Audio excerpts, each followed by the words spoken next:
Guys, welcome back to my YouTube channel again. So guys, in this video we will see how to add a picture signature in your Outlook web app. So guys, to add the signature picture in your Outlook, it is very easy. For this guys, first of all you log in your outlook.live.com. After login, guys, simply go here, this setting icon, just click it, and guys go to the option of signature. So guys, here first you go journal, in account. In the account section, here you see the option of signature, so you just click on the option of signature. After that, simply I'm add some, sorry, just go here and account, then signature, delete these are my older signs. Okay, now guys, here you go for the add signature.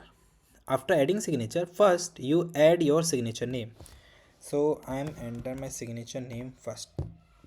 Okay, then guys, here you see the option of insert, so just click insert.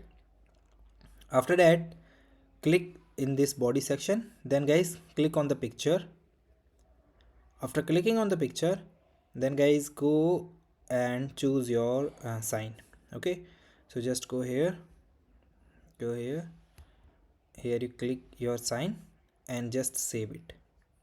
Okay, here you see that it shows two options. First, set default for the new message, mean when you are creating a new mail it automatically show in your message, and set default for the reply. If you want to add into the reply section, then you also add it. So I select the first one and save it. Okay, now you close this tab. After that, you create new mail, and guys, here you see that your signature shows here. Okay, and you also resize it like this. And guys, this is the simple way that you can done. So guys, thank you and have a nice day.